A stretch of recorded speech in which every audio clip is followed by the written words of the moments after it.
dog ni jo paradiso. Atingo nyigi malo Nyasaye nikech unjori.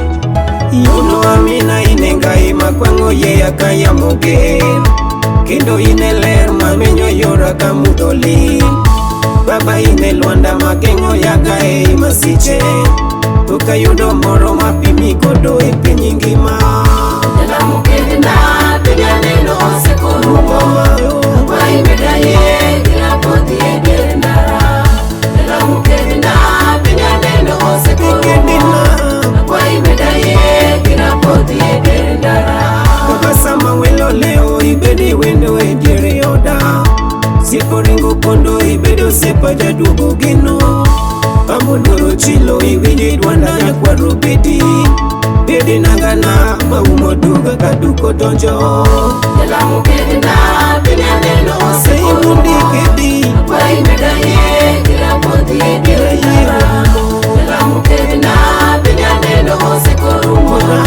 Kwa imedaye kila poti edere ndara. Chung kodo pako dog ni jo paradiso. Imedwa yie ai Nyasaye chung kodwa motegno ka piny rach kama. Jomoko dhialo wuone adhiale ng'aba batho maya. Aonge kuara tana bende magoro kao. Siepo ringo pondo adong' kenda ageno rumo. Donge mana in eminyalo konya kadhiero roma. Jala mukede na pinya neno osekurumo. Kwa imedaye kila poti edere ndara. Jala mukede na pinya neno osekurumo. Kwa imedaye kila poti edere ndara. Jomoko thiro waka giparo ni piny ni ene maregi. Weya wachinu ni mwandu piny ni to chali yugi. Ane gima ng'eyo ni mwandu namino kano sayo. Donge mana ene mochiwo mwandu moromo sungo. Jala mukede na pinya neno osekurumo. Kwa imedaye kila poti edere ndara. Jala mukede na pinya neno osekurumo. Kwa imedaye kila poti edere ndara. Jovi telo e nyim kedo ya Nyasaye maduong'. Apaki adhiali nikech in e jal manyalo telo. Baba neno wuotho bor dhi make lweta e diere ndara. Masiche dongo dongo mabogo chunya lwanda nayo. Ana onge ng'ato manyalo konya ka ji oweya. Ji ubedena adhi arwaki osimboloyo. Jala mukede na pinya neno osekurumo. Kwa imedaye kila poti edere ndara.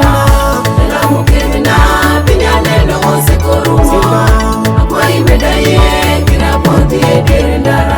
Yuno indala omabeyo wetena noringo weya. Ngai Nyasaye. Donge diere jotu athonde rama to yatho rumo. Baba donge in manende konya kapalo choma. Miyo poda ngima pako nyingi e diere pinje. Jala mukede na pinya neno osekurumo. Kwa imedaye kila poti edere ndara. Jala mukede na pinya neno osekurumo. Kwa imedaye kila poti edere ndara.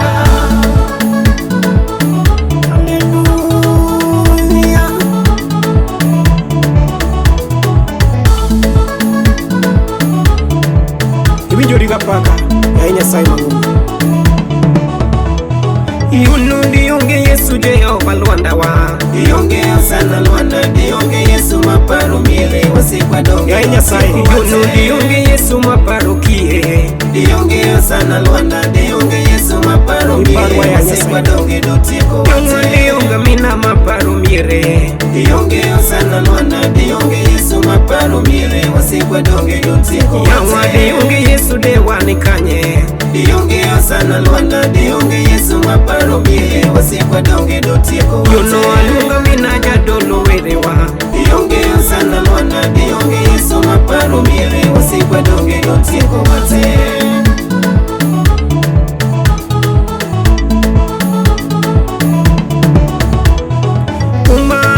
Yesu matimo unoni. Dionge sana Lwanda dionge Yesu maparo miere wasikwa donge dotieko wate. Kumalunga mina jadolo Lwanda wa. Dionge sana Lwanda dionge Yesu maparo miere wasikwa donge dotieko wate. Kuno dionga mina maparo miere. Dionge Iongeyo sana Lwanda, dionge Yesu maparo miere, wasikwa donge notieko wate.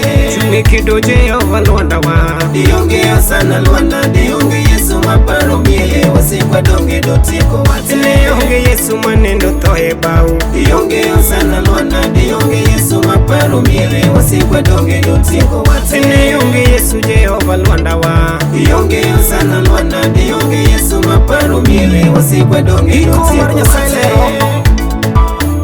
Zaburi 124 kare wes matindo achiel. Ni kadeni Ruoth Nyasaye oko odoko jakorwa, tang'o madino timorenwa. Ani bedi Ruoth Nyasaye oko jakorwa e kinde mane wasiko monjowa. Tudene gi monjowa kwa ngima, ka mirima mager ohewo gi kodwa. Agone Nyasaye mar nyalo erokamano.